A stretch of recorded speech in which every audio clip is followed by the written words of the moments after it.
For context, my fiance Peter, 29 male, and I, 27 female, have been together for the past 2 years. We got engaged about 2 months back, and we ended up breaking off that engagement a week ago. Peter has been married before, and he even has a child from his previous marriage, his 7-year-old son, Jonah. He got married to his high school girlfriend, Sandra, 29 female, at 22 because she was pregnant, and they got divorced 2 years later.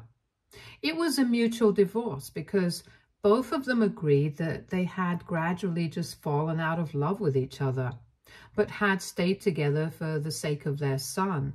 But then neither of them wanted to continue the marriage because they hadn't been getting along of late, and so they got divorced. However, they continued to share custody of Jonah and co-parent him to the best of their abilities. They continued to be friends after that, and I never had an issue with it. In fact, I was even on good terms with her.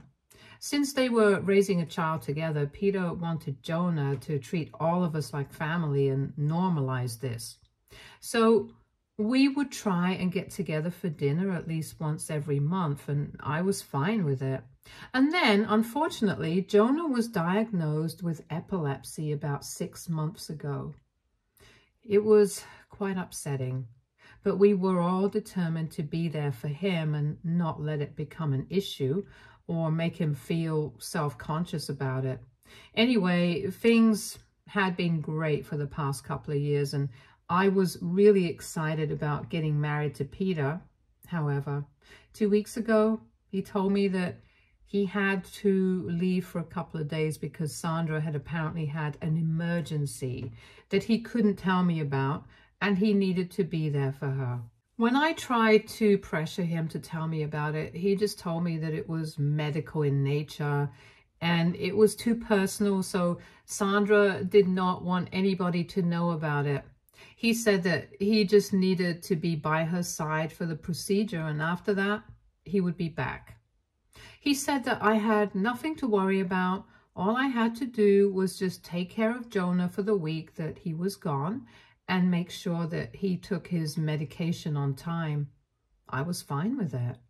But I was just really curious about what kind of emergency it was because he was being very secretive about this whole thing.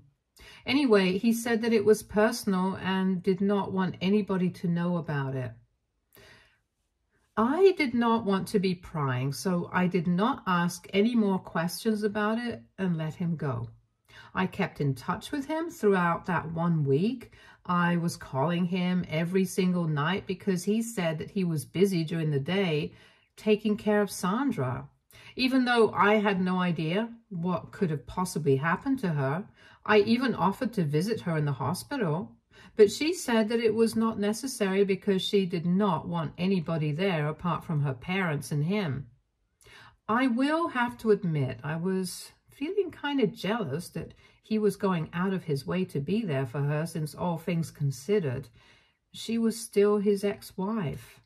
I was not comfortable with it, but given the fact that she was sick, I did not want to talk about it unnecessarily and be petty. I was concerned about what was going to happen with Jonah, since even though I had been around when he used to have earlier, Peter had always been there with me to handle it.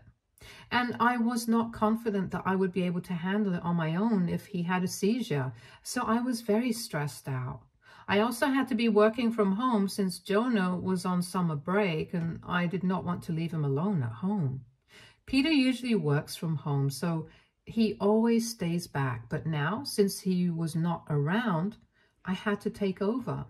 Exactly 1 week passed like this, and I had no idea what was going on until exactly 7 days ago when I saw a couple of photos during the rounds on social media. I follow all of Peter's friends from high school since he is still pretty close with all of them, and I noticed that his friend circle, including Sandra and also himself, had posted a bunch of pictures on a beach. Most of them were group photos, but there was one that only Peter and Sandra had posted. They had their arms around each other, hugging and looking really happy, and I could very clearly see a giant diamond ring on her finger. The caption was just a heart and "newly engaged." That literally broke my heart. I don't know what it was. Maybe it was the fact that I had been feeling really neglected for the past week, in addition to the fact that he was being so secretive about everything and refusing to even talk to me. Something in me just snapped. And before I knew it, I was calling the cops about an abandoned child. And soon enough, they were with CPS. I told the cops that my fiancé promised me that he would be back, since he had to be at his ex-wife's side because she was getting some medical procedure done. But then I showed them the photos and social media and said that it seemed unlikely that he was going to come back anytime soon, since he was frolicking on the beach with his ex-wife. In addition to that, I also mentioned that Jonah had epilepsy, so I couldn't take care of him any further. After a bit of discussion, they decided to take Jonah to his grandparents' place and contacted Peter as well and told him to come back ASAP. I guess they could tell that there were some personal factors in this, so they did not take it further and just let him off with a warning. But after Peter received her phone call from the cops and CPS, he called me up instantly and started yelling at me about what I had done.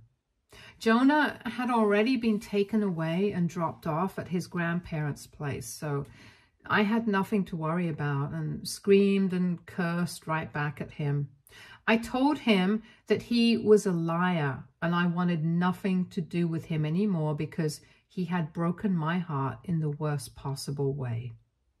On top of that, he hadn't even had the decency to hide the fact that he had been cheating on me. He had actually been flaunting it on social media along with all his friends and had made me look like a fool. He tried to tell me that he had not been cheating on me, but I told him that I had seen the post. So there was no fooling me anymore, and that when he came back, all his stuff would be outside and he could leave after that and go live with Sandra. Then I hung up and I blocked his number for good measure so that I wouldn't have to speak to him again. The next day, he finally came back home, but I didn't even open the door to him as I had promised. I had already packed all his things and put them outside in boxes, so there was no need for him to enter the house from outside. He kept telling me that he had not been cheating on me, but I told him that I was not interested in his lies anymore. However, he refused to leave until I stopped yelling at him, and when I was finally done, he told me that the emergency that Sandra had called him up about was the fact that she was getting engaged to their friend Marcus from high school. Apparently, they had been dating in secret for the past year, and now he had finally proposed and she had sprung the surprise on them. When he had reached her house that day, she surprised all of her friends who had been there with tickets to the Maldives, and they had been vacationing there to celebrate her engagement. And the reason he hadn't told me about any of this was because he did not want me to feel jealous. So he figured that he would just tell me about it when he came back. But when they were making that post on social media, he had completely forgotten about the fact that I did not know the truth and did not consider that I might have misconstrued what was going on.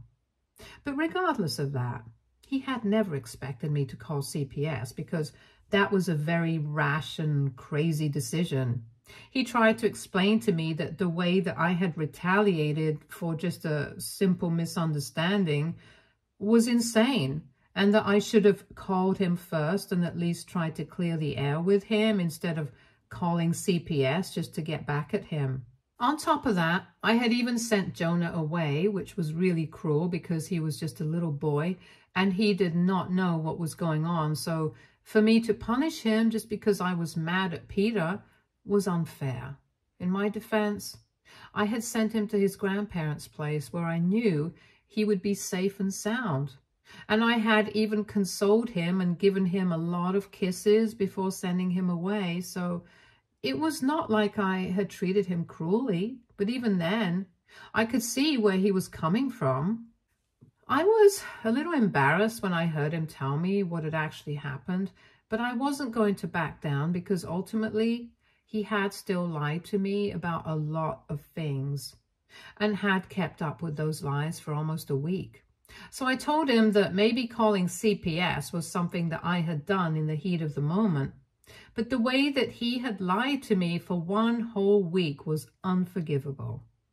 I told him that I was going to stick to my decision. I'm breaking up with him, and I opened the door only to return my engagement ring to him after that.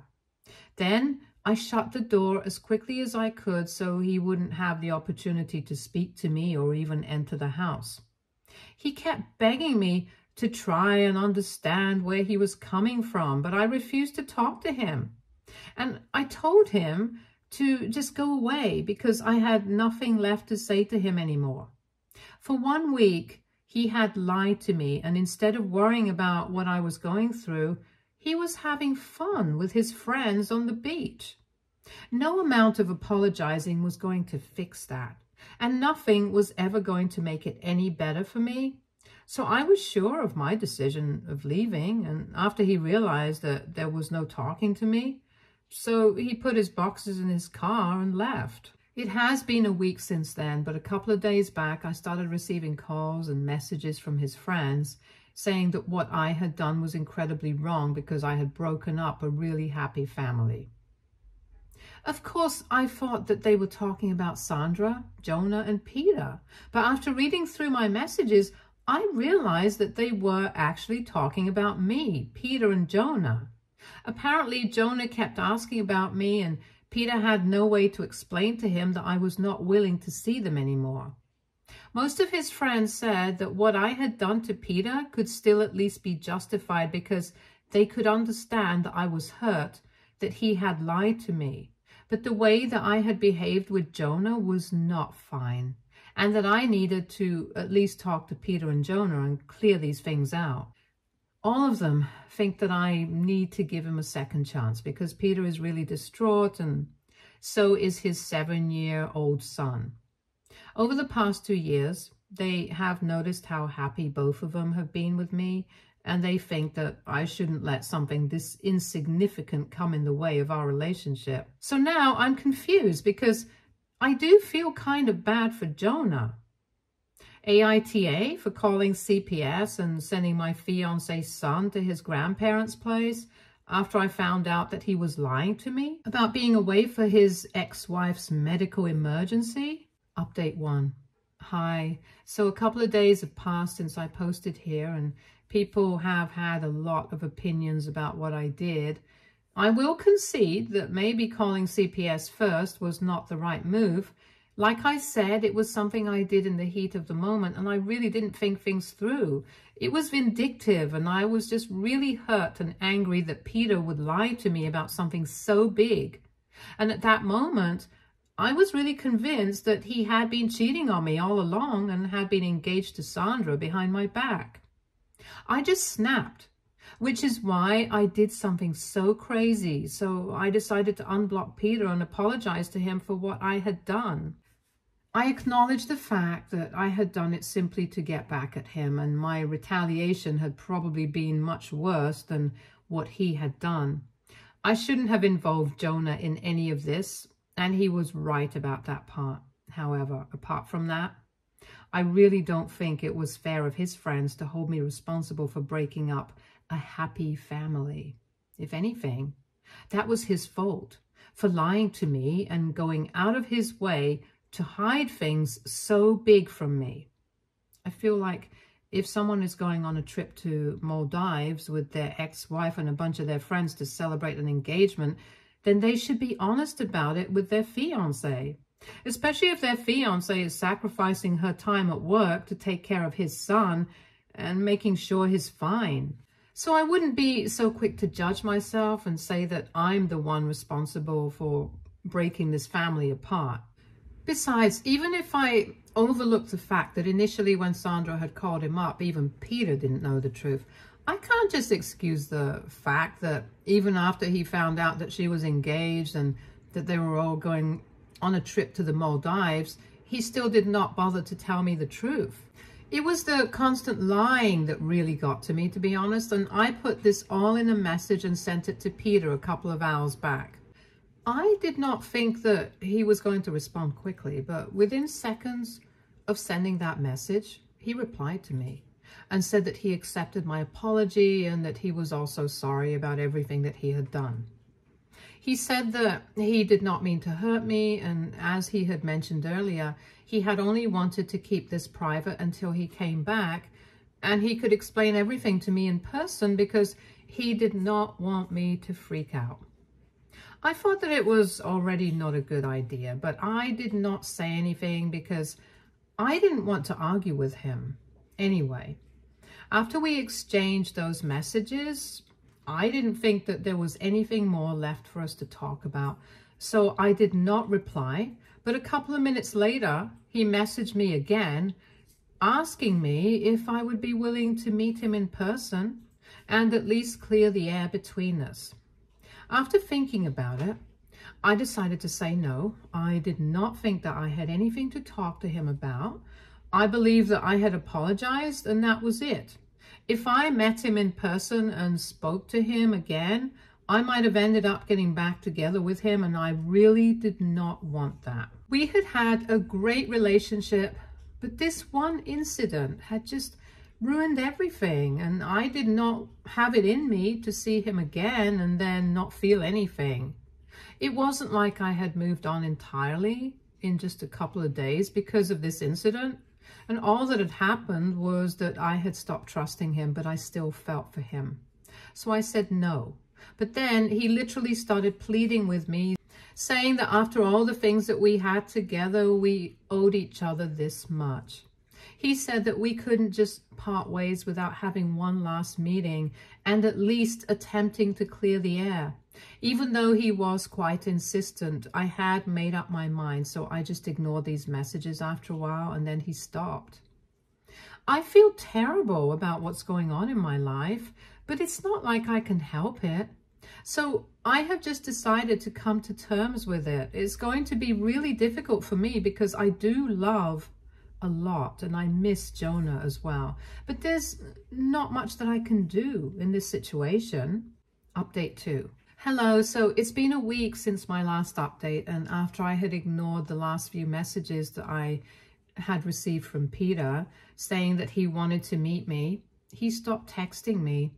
For the first couple of days, I was really relieved because I thought that now, since everything was over, I could finally focus on trying to move on from this. So far, I had gotten really used to having Peter and Jonah around. But now that I was on my own, I was very lonely and miserable. I had deactivated all my social media accounts and wasn't speaking to anybody who was not from work because I didn't see the point in trying to talk to people right now. I had received a couple of messages from Sandra, but I hadn't even opened them because I knew that whatever it is that she had to say, it was going to be something defending Peter. And I really wasn't interested in that. Besides, now that my relationship with Peter was over, I did not see any reason to keep in touch with anybody who was connected to him. So I ignored those messages, but I couldn't foresee the fact that ignoring her would make her show up at my house in person to talk to me. Last evening, after I had returned from work, she turned up at my house, and even though I initially was skeptical of opening the door and letting her in, I decided to do it because I just wanted to get this thing over with. Once she was inside, she told me that she was really sorry about everything that had happened and that she felt like she was the one to blame for all of this. If she hadn't invited Peter on that vacation as a friend, he would never have lied to me. And I would never have called CPS or whatever. And Peter and I would still be together. She seemed to be pretty sincere about everything she said, and I told her that it was fine. I did not really blame her that much, since if Peter was lying to me, there was very little that his friends or even ex-wife could do to fix the situation without pissing him off. After she apologized, I thought she was going to leave, but she stayed, and we just sat there silently for a while because I had no idea what she was going to say. She did not even speak for almost 3 whole minutes, and we were just sitting there. So it started getting pretty awkward for me, and I asked her if there was anything more that she had to add to whatever she had already said. I could see that she was nervous about something, so I told her that she could speak to me freely because after everything that had happened, I hardly thought this was the time to start acting like we didn't know each other enough. Once I said that, she seemed to relax a bit and told me that one of the major reasons that she was here was because Peter was devastated, and she wanted to ask me, for his sake, if I would be willing to meet him in person one last time. I was really exasperated at that point. I told her that I had already spoken to him about this and had told him that I was not interested because emotionally I still had not moved on from him. And if I saw him again, it would be very difficult for me to cut him off. I told her that I was happy that she had come by to apologize to me, but I did not want to discuss these things any further, and I got up because I wanted to indicate that I would like her to leave now, and she got up as well. But she told me that she and their other friends had all been trying to support him and console Peter during this time, but he was very upset about breaking up with me. He kept insisting that the only way to make him feel better would be to convince me to talk to him. So she was here to request me in person. Once again, I had to decline. And then I actually told her that I would really like her to leave now because I wanted the evening to myself so I could rest for a bit after work. Then she started getting on my nerves in earnest because she just couldn't leave and kept arguing with me that Peter and Jonah had been with me for so long that I couldn't just break up with him and act like he was the worst person on earth over something so petty. She said that she knew that I was a bit insecure of her, and that's why Peter had not wanted anybody to tell me that they were all hanging out together, because he did not want me to freak out like I had done. But on the last day, they had forgotten about all of that, and that post that they had made had been a mistake, but surely I could forgive one mistake and move on from it. Or at least try to move on and give our relationship the respect that I owed it. She was unnecessarily dramatic and was exaggerating how heartless I was. She said that now that she had apologized, she at least expected me to be a bit more lenient. The change in her behavior was remarkable after I declined, and I did not like the tone that she had decided to take with me. So I kind of lost my temper and pushed her out of the door since she was already standing near it, and then I slammed the door shut. That happened last evening, and I was very pissed off. So I blocked Sandra after she left so that she wouldn't be able to contact me anymore. Even when I blocked her, I read the last couple of messages that she had sent me that I hadn't opened until then, and in them, she was first apologizing for whatever had happened because she felt like she was responsible for this, and in the same breath, she was defending Peter and saying that I should not be mad at him. If I had read those messages earlier, it would have saved me a lot of time, and I wouldn't even have let Sandra enter my house. Anyway, I considered that a lesson learned. Now, coming to what happened today, once again, this happened a couple of hours ago in the evening, just as I had returned from work. I don't know why they keep picking this time, since this is when I'm the most exhausted, but at least today nobody showed up at my house. It happened on the phone. So I received a phone call from Peter as soon as I had opened the door to my house, and I obviously ignored it the first time, but then he kept calling me again and again, so eventually I just blocked his number. However, when I blocked that number, he started calling me from another one, and that's when I realized that this was not something I could avoid. I would have to talk to him, or he would just keep calling me until I did, and I didn't want him to show up as Sandra had. So I answered that phone call, And right off the bat, I told him that I was not interested in speaking to him and he needed to stop harassing me on the phone, or else I would report him to the cops.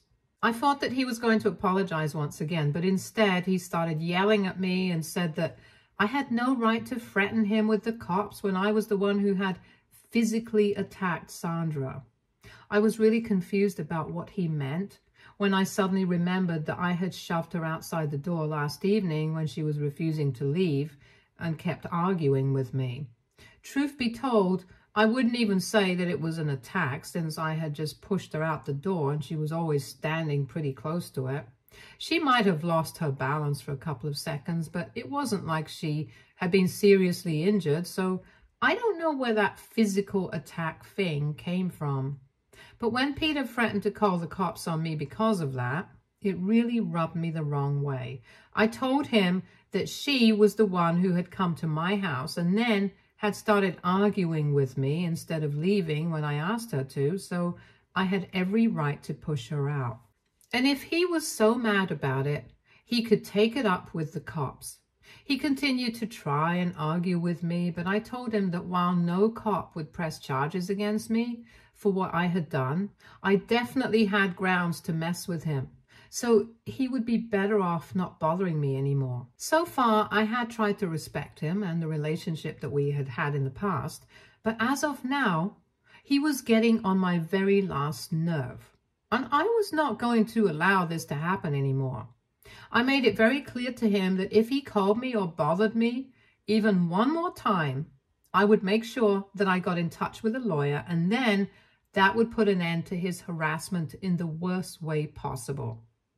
Then I hung up and blocked the other number as well, because I was pretty sure he was calling from a friend's phone.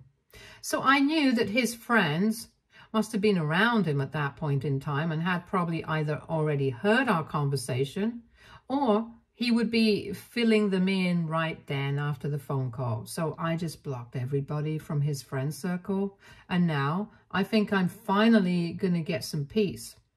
All that's left to do is for him to pack up the last of his things that he had forgotten to take, and then we will be done for sure. Update 3. Hello. So almost 2 months have passed since I broke up with Peter, and since then we have barely had any contact. And I'm really better off for it, because after I really thought about the things that had happened without constantly being bothered by him and his friends, I realized that apart from calling CPS, there was nothing really that messed up that I had done.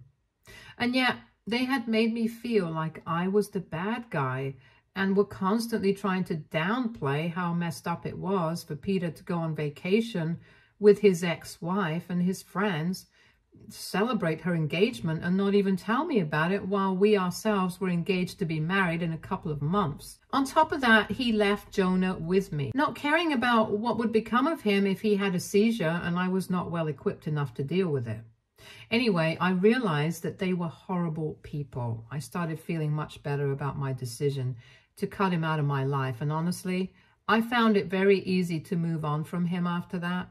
So last week, when he finally came by to pick up the last of his things, I barely even felt anything when I looked at him. And I had actually been afraid that I would burst out into tears when I saw him next while we were breaking up. Nothing of this happened though, and I'm relieved about it. He had come by with some of his friends to collect his things, and all of them were glaring at me when they were packing. But I really did not care. After they were gone, I realized that I was finally free from him, and I thanked my stars that I did not end up married to this person. Stay tuned for more stories from our girl relationships.